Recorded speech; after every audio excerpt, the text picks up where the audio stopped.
Ayan ang nakakang si Candy. Naiintindihan mo ba? Bakit binubugbog na ako, Chico, ha? Mi! Inaano ako ni Mima Chicana. Ako ang sa'yo. Ano, Chicana? Balita ko, pinakanti mo anak ko, ha? Gusto mo malaman kung paano kami humantong dito? Eh, di panoorin mo. Sa pagtapak mo ng high school, hindi lang edukasyon ang mararanasan mo. Pati na rin ang pagpili ng tropang sasamahan. Dito, dalawa lang ang iyong choice. Maging nakshi or maging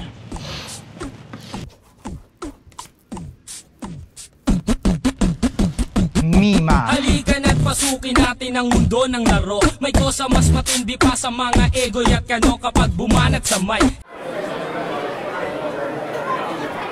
Sa makikita mong tropahan, nandyan yung mga kaklase mong makeup lang ang laman sa bag. Chismis ang topic buong araw. Yung mga feeling news sa classroom. At ang panghuli, ang mga Mima. May mga 10 moments na mararanasan ang mga Mima at Naka. Number 1, Mima. Sino nga ba ang Mima? Yung tipong aura pa lang nila, alam mo na agad na sila ang leader ng section nila. Ang mga Mima, sila ang mga nagre-recruit ng kanilang mga Naka.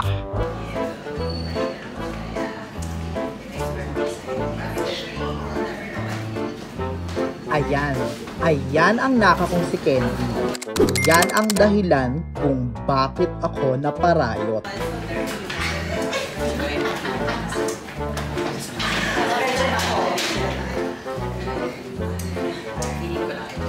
At ito naman ako, si Chicana.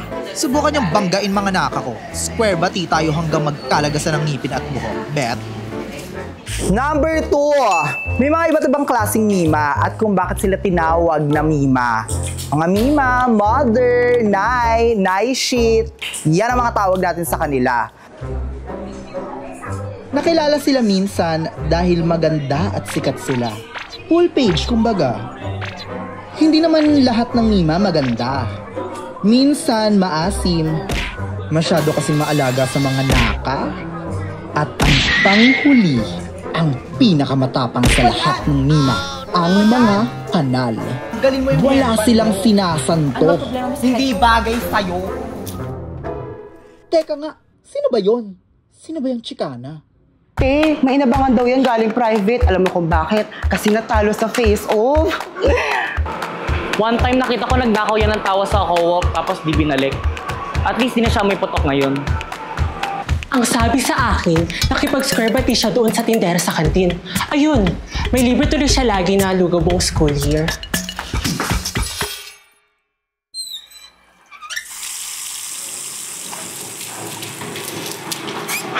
Number 3, ang pagiging nakshi. Ano nga ba maging nakshi? Siyempre, may standards din naman sa pagpili ng nakshi. Dapat disente, sakto yung amoy, at siyempre, dapat maganda. Katulad ko. Ganon. Yan na yung sumasayaw-sayaw. Ayaw mo maginaka-naka yan?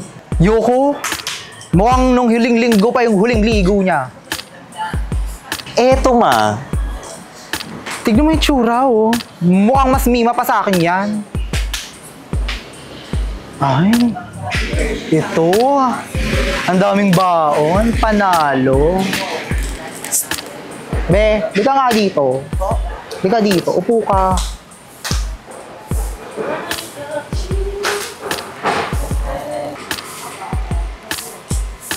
Bago ka lang dito. Opo. Ganda, ah. Thank you po. Ganda ka? Sa tingin mo maganda ka. Dami mong baon na. Sa ilat yan. Gusto niyo po? Ay. Salamat, namimigay ka naman pala. Shala naman ang Barbie bag mo. Pwede pa hiram? Wag na, baka asiman mo lang yan. Mukhang syala ka. Gusto mo gawin kitang bago kong naka-naka? Sige po, mama.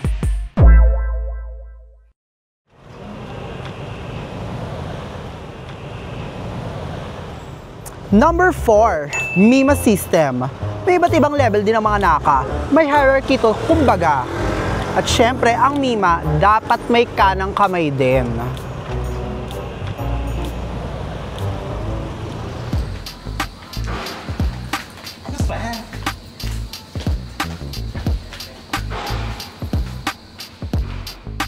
Ma, lip tint off. Sis Pulbo. Thank you. Naka. Bilang bagong naka ko, dapat may ambag ka din. Anong dala mo?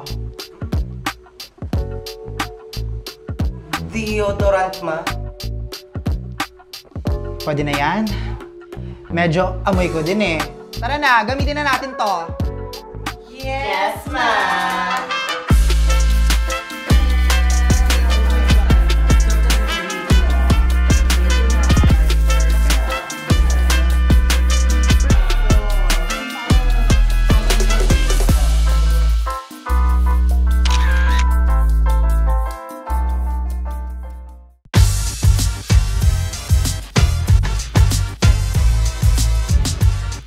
Number 5. Fashion ng mga Mima. Lifestyle ng mga Mima ang pananamit. Hindi lang sa eskwelahan may uniform. Everyday naka-costume ang mga Mima. At pag may bashers, inggit pikit. Be, check mo nga. May tagus ba? Wala naman, be. Parang hindi naman ano yung inggit eh. Naka! Tara na! Mag 7-Eleven tayo. Tara na! Sobrang arte mo naman.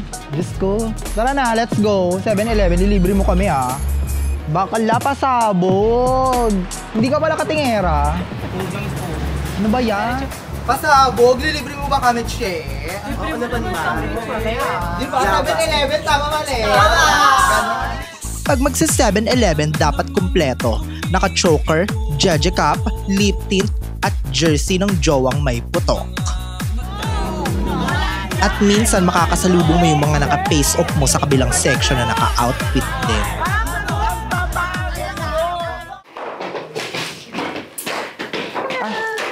Nasagutan mo na lahat? Dita! Ay, ano ba yan? Maldita. Number 6. Banding ng mga Mima.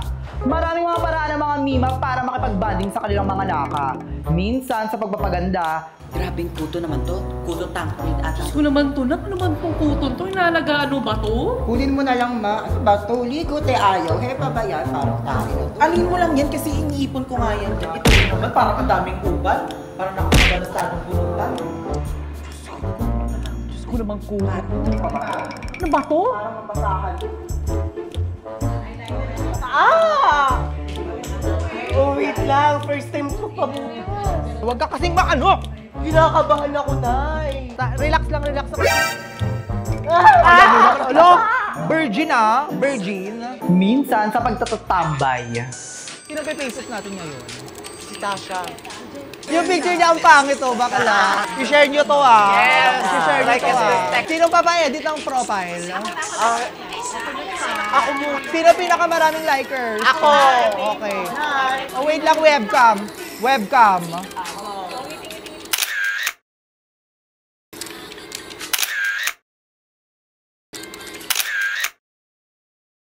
Sobrang ganda!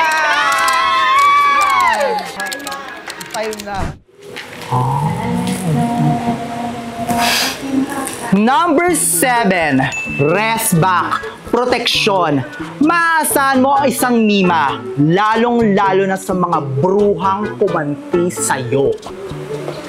Uy! Dito na.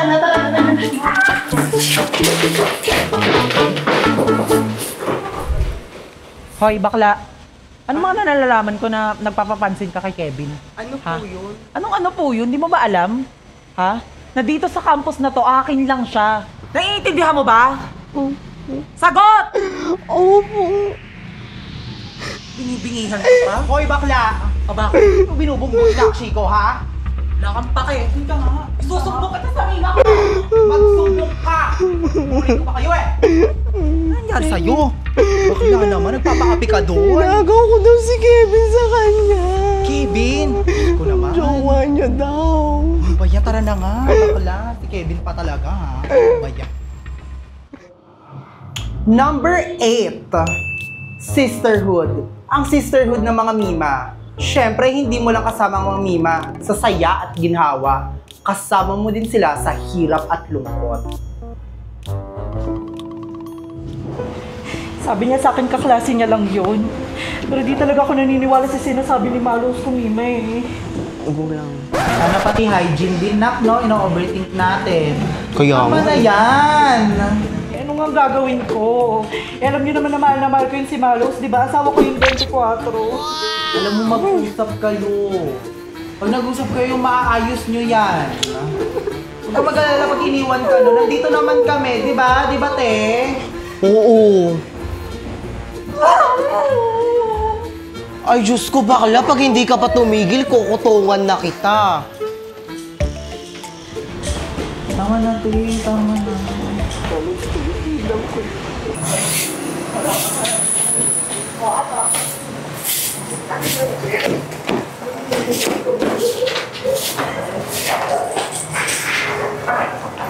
Number 9, Mima versus Mima. Siyempre, hindi lang naman ako ang gustong promotekta sa mga naka ko. Ang Mima sa mundong ito ay parang kuto sa ulo ng naka kong si Candy. Sobrang dami. Mi! Inaano ako ni Mima Chicana. Huwag ka naman pumayag na inaano yung nakshi mo. Di ba sabi mo nga family first? Ano? Si Chicana? Wala yan sa akin. Tara, subukan natin yan.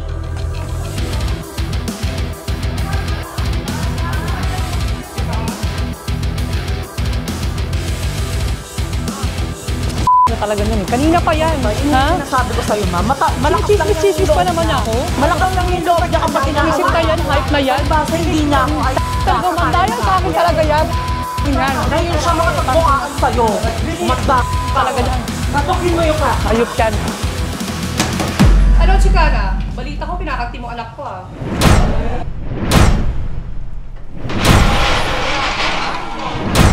Ano?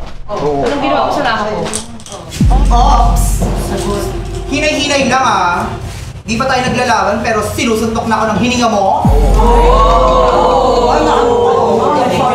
Ay, kaping bako. Eh, kung pagbati ko kayo yung dalawang ngipin para magtabi silang dalawa. Di ba? Ako'y high school lang ha. Mukha ka ng 30.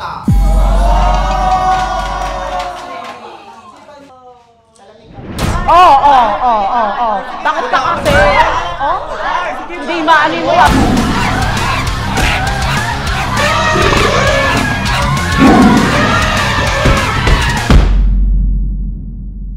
What is happening here?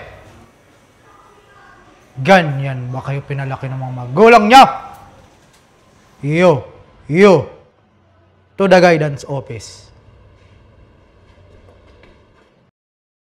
Number 10, huli. Siyempre, hindi mawawala sa bawat puksaan ang huli. Kaya, na-guidance kami. Ending, na-expel ang mga bakla. Charot! Suspended lang.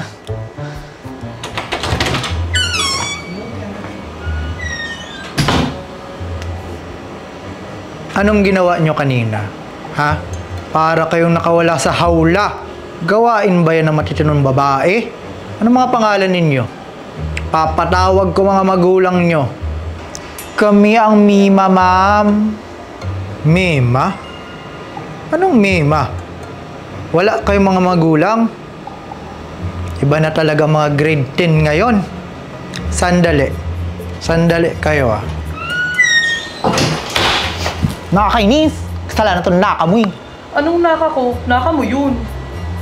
Galit agad, hinay lang. Tapos tawa sa ayaw. Wow, feeling walang potok. Mas malapit yung pilikili kaysa sa ilong, ah. Pa yan! Ang gagawin natin? Ewan ko. Hindi naman pwede malaman to ng mama ko. Sa akin din eh. Ay, alam ko na. Cutting tayo. Tara, takas. Ay, oh my God! Halika na't pasok Subukin natin ang mundo ng laro. May kosa mas matindi pa sa mga ego at kano kapag bumanat sa mic. Katumbas ko'y ilang tumbok sa akin dila na hindi na nagbabago ng tumbok. Hinasa ng panahon kasabay ng beatboxong estilo at inilapat ang mga letrang sintigas like Escudero at ilang kwentong barbero ang aking natanggap. Ang masapawan ng pangalan ko kay hirap matanggap. Ako yung... Asan na yung... Hoy! Hoy! Hoy, bumalik! Bumalik! Mga bastos! Grabe na ang mga kabata. Kayo, isusumbong ko kayo sa